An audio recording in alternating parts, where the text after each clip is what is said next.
अस्सलाम नाज़रीन, मैं हूं असद अली तूर अपने प्रोग्राम असद तूर अनसेंसर्ड में।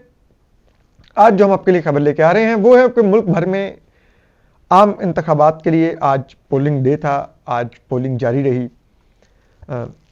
जब तक ये वीलॉग अपलोड होगा आप लोग के सामने पोलिंग का वक्त कंक्लूड हो चुका होगा। हमने आपको कल ही बताया था कि अब हम मुख्तलिफ पाकिस्तान के नहीं लाइक इस्लामाबाद के और रावलपिंडी के मुख्तलिफ पोलिंग स्टेशन से मैंने विज़िट किया। सुबह मेरे एक साथी जर्नलिस्ट ने लाइव करना था अडयाला जेल से, वहाँ से भी हम होके आए, अडयाला जेल के बाहर से भी। तो मैंने सारी जगह विज़िट करके आया हूँ और पोलिंग स्टेशंस पर क्या स्ट्रेटजी इख्तियार की गई है वो भी देख के आए हैं अपनी आंखों से। तो ये सब कुछ बड़ा दिलचस्प है और ये जो कुछ हो रहा है ये इस्लामाबाद में हो रहा है। इलेक्शन कमीशन की नाक के बिल्कुल नीचे जो चीज़ें अब मैं आपको बताने लगा हूँ, ये कहीं दूर दराज इलाकों में नहीं हो रही कि आप कहीं के पता नहीं वहाँ पर है तो हो सकता है रिपोर्ट नहीं हो रहा या इलेक्शन कमीशन को इतला नहीं मिल रही तो शायद इसलिए हो रहा नहीं। मैं आपको इस्लामाबाद के हालात बताने जा रहा हूँ।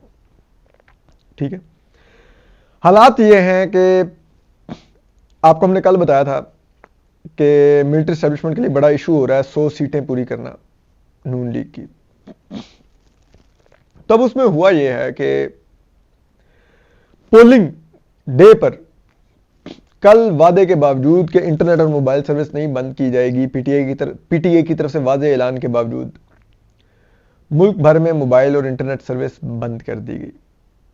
ठीक है, इंटरनेट सिर्फ घर पे जो पीटीसीएल की फिक्स लाइन है, नया टल की हैं वो चल रहे हैं। मोबाइल डिवाइसेस मुकम्मल बंद कर दी गई।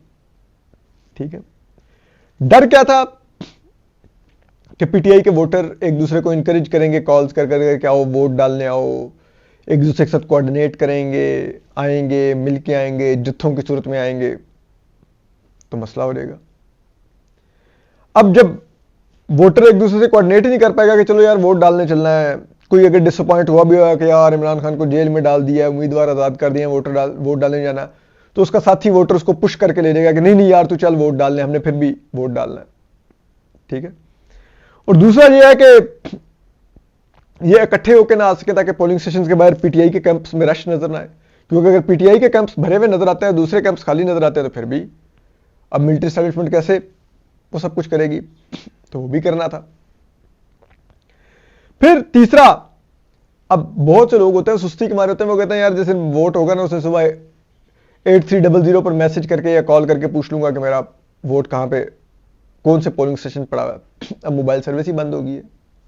ठीक है, फिर कई जगह पर लड़ाई झगड़े, प्रिजाइडिंग ऑफिसर्स की हरकतें, इलेक्शन कमीशन को कोई शिकायत ही नहीं लगा सकता। क्यों? क्योंकि मोबाइल सर्विस ही बंद है।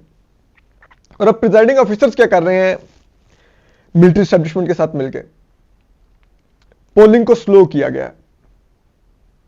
कराची और लाहौर में 200 300 लोगों की लाइनें लगी हुई हैं और प्रिजाइडिंग ऑफिसर अंदर वोट डालने के लिए इसको आने ही नहीं दे रहा। कह रहा जी लोग बहुत ज्यादा आ गए हैं, मेरे साथ ताउन करेंगे तो अंदर आने दूंगा, वरना भाई तुम्हारे बाप का है पोलिंग स्टेशन, तुम्हारा काम है वहां पर लोगों को फैसिलिटेट करना वोट डालने में, बजाय इसके कि हुक्म चलाना कि मेरी मर्जी से अंदर आएंगे तो वोट डालने दूंगा। ठीक है, इस्लामाबाद में पोलिंग से स्लो करने का क्या तरीका था जो मैं देख के दंग रह गया। पिछले साल 10-10 लोगों की टोली पोलिंग स्टेशन में एंटर होती थी। 10 वोटर अंदर जाएंगे वोट डालने के लिए, जब वो 10 वोट डाल के बाहर आ जाएंगे तो फिर नेक्स्ट बैच 10 का अंदर भेजा जाएगा। आज जो मैं देख के आया NA47 में, NA46 में, NA55 में 2-2 लोगों की टोली अंदर भेजी जा रही थी। एक टाइम में पोलिंग स्टेशन के अंदर सिर्फ 2 लोग जा सकते हैं, बाकी पोलिंग स्टेशन से बाहर सड़क के ऊपर लाइनें लगी हुई हैं। अब वो जब 2 लोग अंदर जाएंगे तो जाहिर बात है जो अंदर प्रिजाइडिंग ऑफिसर है या जो अमला बैठा हुआ है उसको ये जल्दी नहीं होगी कि इसको पर्ची पकड़ा दी तो अब इसके पिछले को भी पर्ची देनी है, तो जल्दी जल्दी अगली बार उसको पता है कि अब ये 2 हैं, इन 2 की मैंने पर्ची बनाई, इनको दे दी, ये स्कूल से वोट डालेंगे, घूमेंगे, उधर से घूमते वोट डालते, इधर से बाहर जाएंगे, बाहर जाने में इनको टाइम लगेगा, इतनी देर मैं चिल करूंगा, अगला वोटर मेरे पास नहीं आएगा। तो 2 वोटों के अंदर ही कम से कम 10 मिनट लग जाएंगे। ठीक है, तो आप अंदाजा कीजिए कि यूं पोलिंग स्लो की गई है। तो ये सारा कुछ तमाम का तमाम मिली भगत से हो रहा है। उसके बाद फिर क्या हो रहा है के अंदर वो मुस्तफा नवाज खोखर साहब ने ट्वीट की हुई है और भी जगहों पर।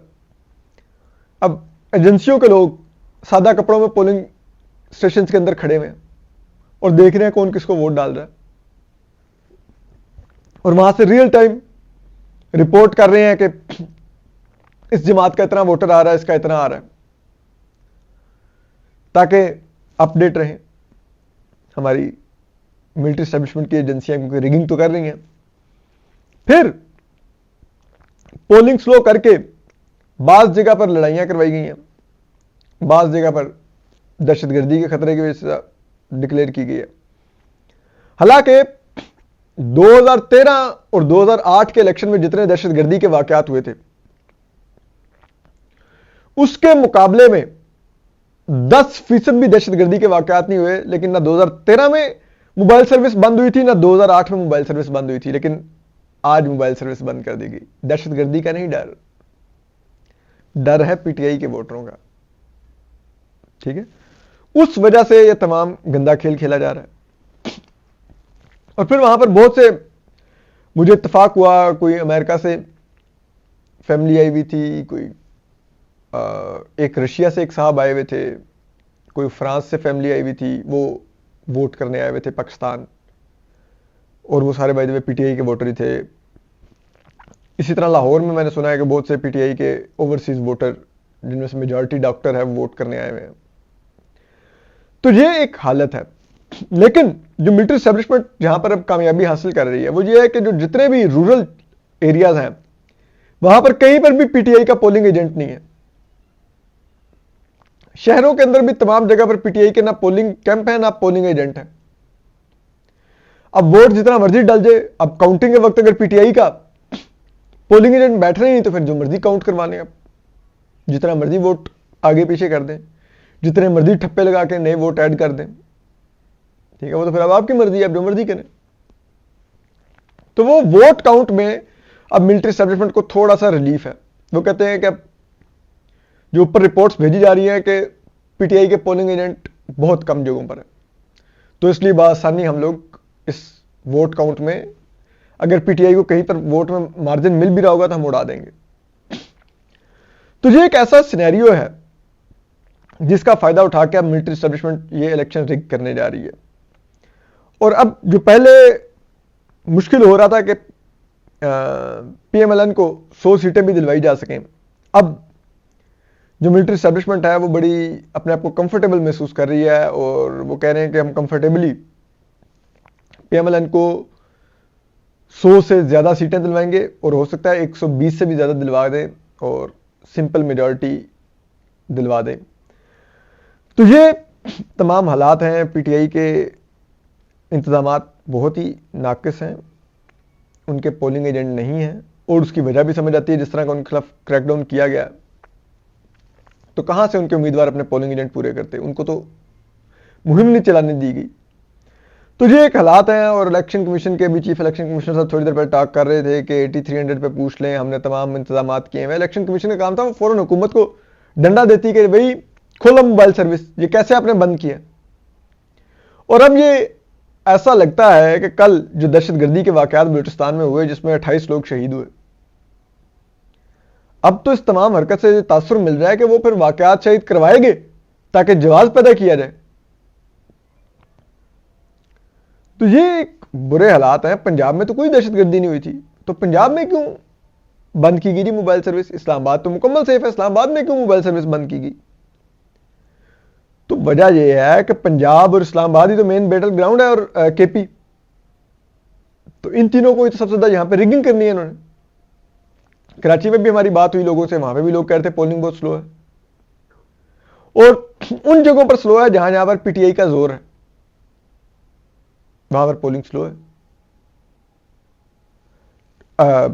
अब बलूचिस्तान में अख्तर मेंगल साहब के हल्के में पोलिंग स्लो की जा रही है। लाइक एक जगह पे, एक पोलिंग स्टेशन पे 1400 वोट रजिस्टर है, वहां पर सुबह पहले 4 घंटों में सिर्फ 100 वोट पोल उसका, क्योंकि लंबी लाइनें लगवाई गई हुई थी। क्योंकि वहां पे मिलिट्री एस्टेब्लिशमेंट के जो टाउट हैं शफीक मेंगल, वो उनको सपोर्ट कर रहे हैं। अब वो नहीं चाहते कि अख्तर मेंगल जीते, अब उसके लिए वहाँ पोलिंग स्लो करवा रहे हैं, गेमें खेल रहे हैं। इधर मुस्तफा नवाज खोकर साहब के साथ भी यही गेम की जा रही है इस्लामाबाद में। ठीक है, तो ये सारे एक चीज़ें चल रही हैं और इस पर आप देखें कि क्या रिजल्ट आते हैं। 5 बजे के बाद तो पोलिंग खत्म होगी, उसके बाद फिर काउंटिंग शुरू होगी और काउंटिंग में फिर रिगिंग की असल गेम शुरू होगी। वोट पीटीआई के रिजेक्ट करना और सारी गेम करना वो उस वक्त शुरू होगी। दूसरी जमातों के वोट ठप्पे लगा के पूरे करना, बढ़ाना, ये सारा कुछ उस वक्त होगा। तो हम आपको उससे भी अपडेट करते रहेंगे। लेकिन पोलिंग के दौरान तो बहुत ही डिसअपॉइंटिंग है। टर्नआउट रिलेटिवली लाहौर में अच्छा है, कराची में अच्छा है, लेकिन पाकिस्तान के दीगर शहरों में कहा जा रहा है कि टर्नआउट को काफ़ी सक्सेसफुली स्लो करके मैनेज कर लिया गया है। तो अभी देखते हैं, शाम तक एग्जैक्ट आइडिया होगा कि कितना टर्नआउट रहा। अपना ख्याल रखिए। अल्लाह हाफिज़।